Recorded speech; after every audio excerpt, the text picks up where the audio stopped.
Praise the Lord. ദൈവത്തിൻ്റെ അതിപരിശുദ്ധമായ തിരുനാമം വാഴ്ത്തപ്പെടുമാറാകട്ടെ.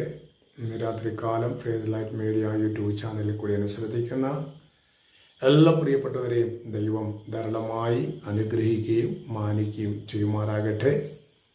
ഇന്ന് രാത്രികാലത്തെ ചിന്ത എന്ന് പറയുന്നത് നിങ്ങളെ വിളിക്കുന്നവൻ വിശ്വസ്തൻ ആകുന്നു എന്നാണ്. ഇന്ന് രാത്രികാലത്തെ ചിന്തയ്ക്ക് ആധാരമായിട്ട് ഞാൻ പറയുവാൻ ആഗ്രഹിക്കുന്ന വാക്യം. നിങ്ങളെ വിളിക്കുന്നവൻ വിശ്വസ്തനാണ് എന്ന് തിരുവചനം വ്യക്തമായി നമ്മെ പഠിപ്പിക്കുന്നു.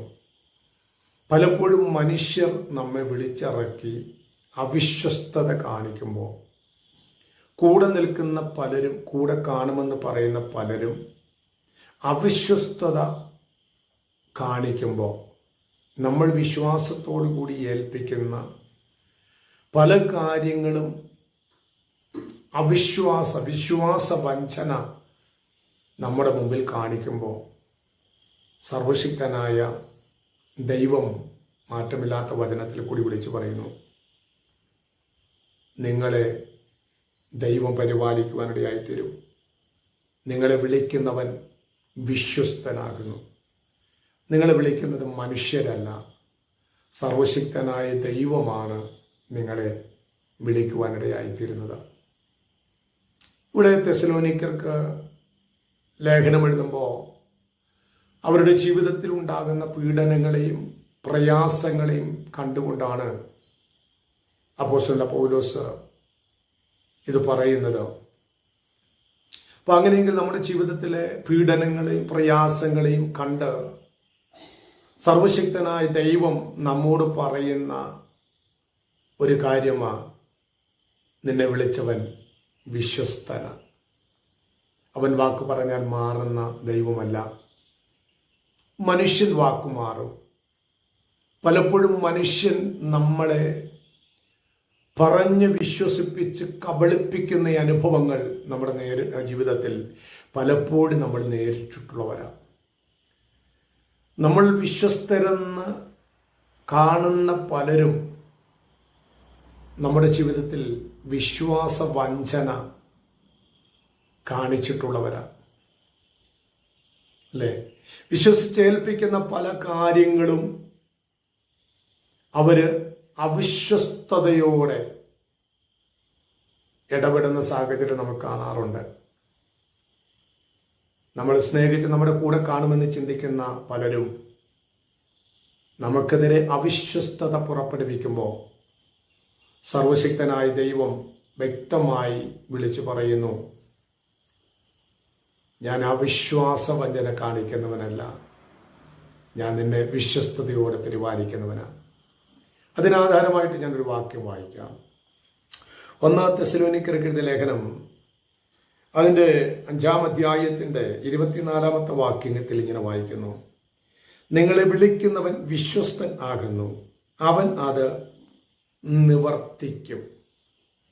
ഏത് നിവർത്തിക്കും? നീ അനുഭവിക്കുന്ന ഭാരം, നിന്റെ ജീവിതത്തിലെ പ്രയാസങ്ങളെ ദൈവാത്മാവ് മാറ്റി ഒരു വലിയ ദൈവപ്രവർത്തി നിന്റെ മേലവിടുന്ന് പകർന്ന് സ്വർഗം അനുഗ്രഹിക്കുവാനിടയായിത്തീരും. കഷ്ടതകളുടെ നടുവിൽ, പ്രയാസങ്ങളുടെ നടുവിൽ, വേദനപ്പെടുന്ന ചില സാഹചര്യങ്ങളുടെ നടുവിൽ സർവശക്തനായ ദൈവം പറയുക, നിന്നെ വിളിച്ചത് മനുഷ്യരല്ല, നിന്നെ വിളിച്ചത് നിന്റെ കുടുംബക്കാരല്ല, നിന്നെ വിളിച്ചത് നിന്റെ ദേശത്തെ സമൂഹമല്ല. സർവശക്തനായ ദൈവം ആയതുകൊണ്ട് കർത്താവ് പറയുന്നു, നിന്റെ വിഷയം എന്തായാലും അതിനെ നിർവഹിക്കുവാൻ സർവശക്തനായ ഒരു ദൈവത്തെയാണ് ഇന്ന് രാത്രികാലം നാം സേവിക്കുവാനിടയായി തീരേണ്ടത്. അതിന് മറ്റൊരു വാക്യം ഞാൻ ഫിലിപ്പിയ ലേഖനം 1-ാം അധ്യായം 6-ാം വാക്യത്തിൽ ഇങ്ങനെ പറയുന്നുണ്ട്, നിങ്ങളിൽ സൽപ്രവൃത്തി ആരംഭിച്ചവൻ യേശുക്രിസ്തുവിന്റെ നാൾ വരെ അതിനെ തികയ്ക്കും. നിങ്ങളിൽ സൽപ്രവൃത്തി ആരംഭിച്ച ക്രിസ്തു നാളോളം ദൈവാത്മാവ് നിന്നെ പരിപാലിക്കുവാൻ തക്കവണ്ണമായിത്തീരും.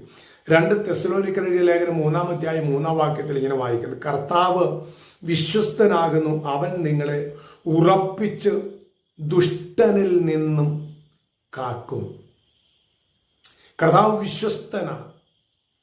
അവൻ ദുഷ്ടനിൽ നിന്ന് നിന്നെ വിടുവിച്ച് കാക്കുവാനിടയായിത്തീരും. നിന്നെ തകർക്കുവാൻ നോക്കുന്ന ദുഷ്ടന്റെ പ്രവർത്തികളിൽ നിന്ന്, നിന്നെ പരാജയപ്പെടുത്താൻ നോക്കുന്ന വിഷയങ്ങളുടെ നടുവിൽ നിന്ന് ദൈവം നിന്നെ കാക്കുവാൻ തക്കവണ്ണം ഇടയായിത്തീരും.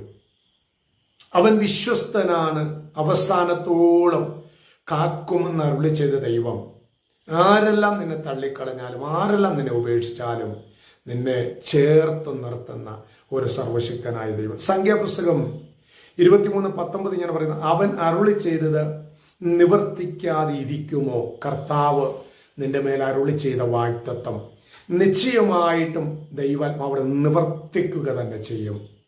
ആ വിശ്വസ്തനായ ദൈവത്തിന്റെ കരങ്ങളിൽ ഇന്ന് രാത്രികാലം നിന്റെ ഹൃദയത്തെ ഒന്ന് ഏൽപ്പിച്ചു കൊടുക്കാം. പ്രത്യാശയിൽ ആ ദൈവത്തോട് ചേർന്ന് ഒരു നിമിഷമൊന്ന് നടക്കാം. ദൈവാത്മാവ് നിന്നെ വിടുവിക്കട്ടെ, നിന്റെ വിഷയത്തിന് പരിഹാരം തരട്ടെ. എല്ലാ വിഷയങ്ങളുടെ നടുവിൽ ദൈവം അത്ഭുതങ്ങളെ പ്രവർത്തിക്കട്ടെ. അതിനായി നമുക്ക് ദൈവത്തോട് ചേർന്ന് നിൽക്കാം. ദൈവം നമ്മെ അനുഗ്രഹിക്കുമാറാകട്ടെ. സ്തോത്രം.